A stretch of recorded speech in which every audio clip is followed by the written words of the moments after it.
மக்களே வணக்கம். நான் உங்கள் பொன்வேல் பாண்டியன். இந்த பதிவில் நம்ம பார்க்க போகிறது நிசார் செயற்கைக்கோள் NISAR. அதாவது அது எதை குறிக்க அப்படின்னு சொல்லி பார்த்தோன்னா NASA ISRO synthetic aperture radar. இதுதான் ஷார்ட்டாக நிசார் செயற்கைக்கோள்னு சொல்லுவாங்க. இந்த நிசார் செயற்கைக்கோளானது விண்ணில் வெற்றிகரமாக செலுத்தப்பட்ட நாள் ஜூலை 30, 2025. சரிங்களா? இந்த நிசார் செயற்கைக்கோளை யாரெல்லாம் இணைந்து அனுப்பிச்சிருக்கிறாங்க? நாசாவும் நம்முடைய இஸ்ரோவும். சரிங்களா? இந்த செயற்கைக்கோள் செலுத்தப்பட்ட இடம் நம்முடைய இந்தியாவில் எங்கன்னு சொல்லி பார்த்தீங்கன்னா ஸ்ரீஹரிகோட்டாவில் அமைந்துள்ள சதீஷ் தவான் விண்வெளி ஏவுதளத்திலிருந்து தான் இந்த நிசார் செயற்கைக்கோள் வெற்றிகரமாக அனுப்பப்பட்டது. சரிங்களா?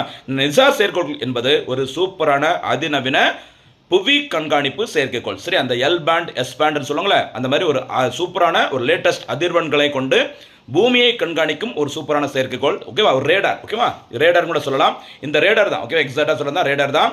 இதன் மூலமாக பூமியை ஒவ்வொரு 12 நாட்களுக்கும் ஒரு முறை மொத்த பூமியையும் சரி பார்த்தீங்கன்னா பூகம்பம், அந்த ஃப்ளட், வெள்ளம், சரிங்களா, எரிமலை வெடிப்பு, இப்படி எதுவாக இருக்கட்டும் பூமியில் நடக்கிற எல்லா விஷயங்களையும் சூப்பராக கண்காணித்து 12 நாட்களுக்கு ஒரு முறை பூமியை கண்காணித்து சரியான தகவல்களை ஃபோட்டோ எடுத்து கிளியராக அனுப்பிச்சு விட்டுருவாங்க இந்த ரேடார். அந்த ரேடாருக்கு தான் பேர் நிசார்.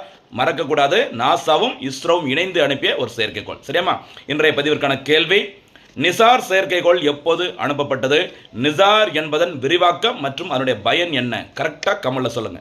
இந்த கேள்வி எதுக்கு கேட்குறோம் அப்படின்னு சொன்னால் அப்போதான் அதை டைப் பண்ணி நீங்கள் பதில் சொல்லும்போது தான் டிஎன்பிஎஸ்சி எக்ஸாம் ஹாலில் உட்காந்துருக்கும் போது ஈஸியாக ஞாபகம் வரும், மறக்காது. சரிங்களா? சும்மா கேட்டுட்டு விட்டலாம் நினைக்க வேண்டாம். தயவுசெய்து ட்ரை பண்ணி பாருங்கள். ரொம்ப ரொம்ப சூப்பராக ஒர்க் அவுட் ஆகும். தேர்வில் வெற்றி பெறலாம். சரியாமா? நன்றி.